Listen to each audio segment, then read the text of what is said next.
స్వల్పకాలంలోనే అందివచ్చి చేనుకు చేవను, రైతుకు రొక్కాన్ని అందించే పప్పుదినుసుల పంటలు మినుము, పెసర. అంతేకాదు, ఏ పంటలోనైనా అంతర పంటగా ఒద్దిగ్గా ఒదిగిపోయి బహుళ ప్రయోజనకారులుగా ఉండే పంటలు ఇవి. అయితే గత దశాబ్ద కాలంగా ఈ పంటల ముఖచిత్రం తారుమారైంది. మినుము, పెసర్ల సాగంటేనే రైతులు వెనుకడుగు వేయాల్సిన పరిస్థితి తలెత్తి సాగు కుంచుకుపోయింది. కారణం, ఈ పంటలకు శాపంలా దాపురించిన పల్లాకు తెగులు దిగుబడులను దిగమింగుతోంది. ఈ వైరస్ మహమ్మారిని తరిమికొట్టలేక పంట చేలను దున్నేయటం లేదా వచ్చినంత తీసుకోవటం, వచ్చిన దాంతో సరిపెట్టుకోవటం రివాజైంది. మనిషి రోజువారీ ఆహారానికి మాంసకృత్తులను సమకూర్చే ఈ ఏకైక దినుసులకు సరఫరా, డిమాండ్లలో వ్యత్యాసాలు ఏర్పడి ధరలు ఎంతగా ఊరిస్తున్నా వాటిని అందిపుచ్చుకునే ధైర్యం లేక, నష్టాలకు ఒడిగట్టలేక దిక్కుతోచని పరిస్థితుల్లో ఇతర పంటలకు మళ్లాల్సిన పరిస్థితి. మినుము, పెసర్లను మెట్టలోనే కాక మాగాణుల్లో వరికోతలకు 2-3 రోజుల ముందు వెదజల్లి సాగు చేస్తారు. రైతుకు పెద్దగా ఖర్చు లేకుండా మాగాణుల్లో ఉన్న మిగులు తేమతో ఇవి అందివస్తాయి.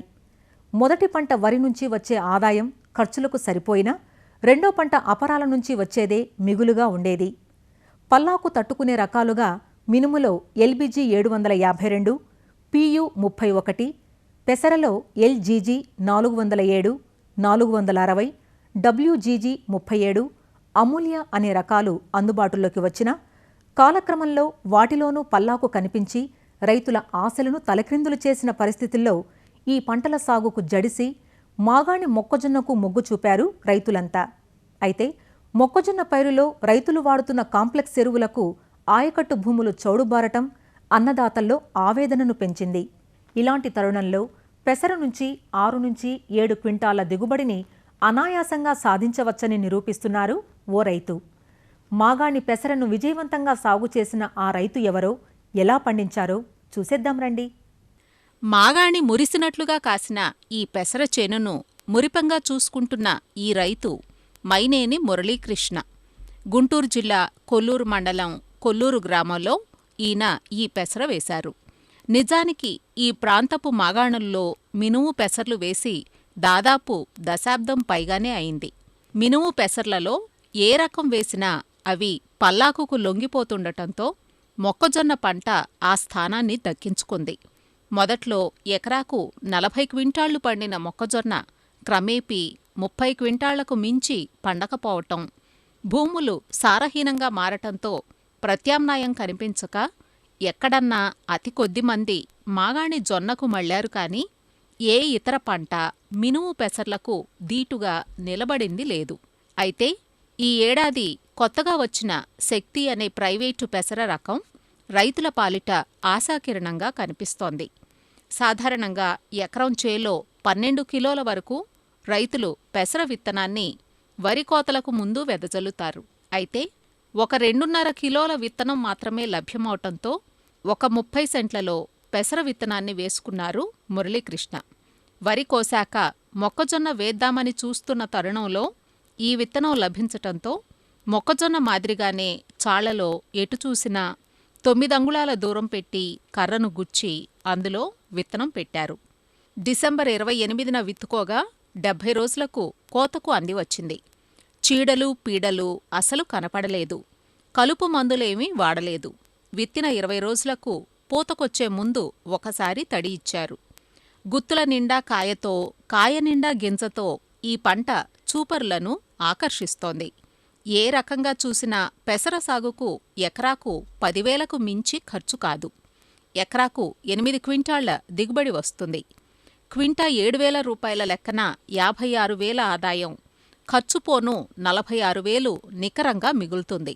అదే మొక్కజొన్న అయితే క్వింటా 1,200, 30 క్వింటాళ్లకు 36,000 ఆదాయం, ఖర్చు 20,000 అవుతుండగా 16,000 నికరం కనపడుతోంది. మొదటి పంట వరి, రెండవ పంట మొక్కజొన్నల ఆదాయాన్ని లెక్కించుకుంటే ఏడాదిలో కౌలు రైతుకు మిగులుతున్నది ఒక 5,000 మాత్రమే. అదే పెసర వల్ల సాగు సులువు, తక్కువ ఖర్చు, మంచి ఆదాయం, అన్నింటికన్నా మిన్నగా భూమికి బలం. మరి ఇంతకన్నా రైతుకు కావాల్సింది ఏముంటుంది? అదే అంటారు మైనేని మురళీకృష్ణ. అదే పనిగా ఈ మొక్కజొన్న 10 సంవత్సరాల నుంచి చేసేపాటికి భూమిలో సౌడొచ్చి ఎక్కువ ఎరువులు వాడటం వల్ల ఎకరానికి 10 నుంచి 15 బస్తాలు ఈ యూరియా కాంప్లెక్స్ కానీ వాడటం వల్ల ఈ నేలంతా కూడా సౌడుబారిపోయి మరి పంటలకి అనువుగా లేకపోవటం, పెసర మినుము కనుక వేసేటట్టయితే భూమి దెబ్బతినదనేది రైతాంగం ఆలోచనలో పడిపోయారు. కాయ సైజు బాగా బారుగా ఉండటం, సైజు మినుము పెసర గింజలు కూడా బాగా లావుగా ఉండటం, కాయలు కూడా బాగున్నాయి. అది 60 రోజుల పంటే, 60 రోజులు తక్కువ రోజుల్లో ఎక్కువ పండించేదైతే మనకు ఖర్చు కూడా తగ్గిపోద్ది.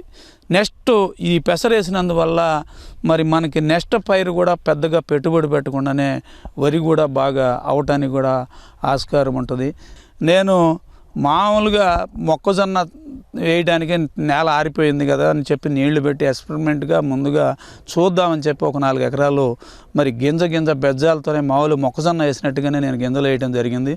దీనిలో ఏ విధమైన కూడా ఒక్క గుప్పుడు నేను ఎరువు అనేది, రసాయనిక ఎరువు అనేది నేను వాడలేదు. ఓన్లీ 4-5 సార్లు మందులు మాత్రం కొట్టాను నేను, అంతే. ఎకరానికి 5-6 వేలతో దాదాపు 60-70 వేల రూపాయల ఇన్కమ్ కూడా తీయడానికి పెసరలో ఉన్నది. మాగాణి మొక్కజొన్న సాగు చేస్తున్న ప్రక్క రైతు భద్రయ్య పెసర గురించి మాట్లాడుతూ, పొలం అనేది కౌలు 25,000 రూపాయలు, 26,000 రూపాయలు కౌలుకు తీసుకుంటున్నాం. దానికి మళ్ళీ పెట్టుబడి వచ్చేది 15,000 అవుతుంది, 40,000 అవుతుంది. 40,000 గాను 30 బస్తాలు ఒడ్లు పండితే 1,100 కాడికి 33-32,000 వచ్చింది. అంటే దాంట్లో 7,000 లాస్ వచ్చింది. అదే మొక్కజొన్నకి 30 బస్తాలు పండిస్తే మళ్ళీ 35-36,000 రూపాయలు వస్తున్నాయి. ఈ 35-36,000 రూపాయలు కూడా దాదాపు 20-25,000 రూపాయలు ఖర్చులు పోతున్నాయి. ఎందుకంటే ఇంజిన్ పెట్టి నీళ్ళు పెట్టి కరెంటు సప్లై ఇబ్బందిగా ఉండి ఈ ఇంజిన్ అదికి, ట్యూబ్లు అదికి, కలుపు, కూలీలకి, పై మందులకి ఇది దాదాపు 25-26,000 అవుతున్నాయి. దీంట్లో 10,000 మిగులుతుంది. ఈ 10,000 పాత వరిలో వచ్చిన అప్పుకి సరిపోతుంది. అంటే రైతు 360 రోజులు చాకరీ చేస్తే మిగిలేది శూన్యం. ఈ కృష్ణా పశ్చిమ డెల్టా, కృష్ణా గుంటూరు జిల్లాలో డెల్టా సాగుకి చాలా ఉపయోగం ఉంటుంది. అందరూ మినుము వేయడానికి సిద్ధపడతారు, మినుము పెసర వేయడానికి రైతు చాలా ఉపయోగపడతాడు. దానివల్ల భూమి కూడా చక్కగా ఉంటుంది. ఈ వాటర్ తోడి మొక్కజొన్నకి 4 దళ్ళు పెట్టేటప్పటికి అది అసలు వాటర్ లెవెల్ పడిపోతుంది. ఈ కొత్త రకం పెసర మాగాణి రైతులకే కాదు, మెట్ట రైతులకు వరం కానుంది. మాగాణి పెసరను తీసుకున్న అనంతరం చేనును దున్నించి తిరిగి పెసర్నే 3వ పంటగా వేసుకుంటే సేద్యం మరింత లాభసాటిగా మారుతుందన్న ఆలోచన వీరిలో మెదులుతోంది. చూశారా, మేలైన రకం ఏడాదికి 3 పంటలను సాగు చేసే అవకాశం కల్పిస్తోంది.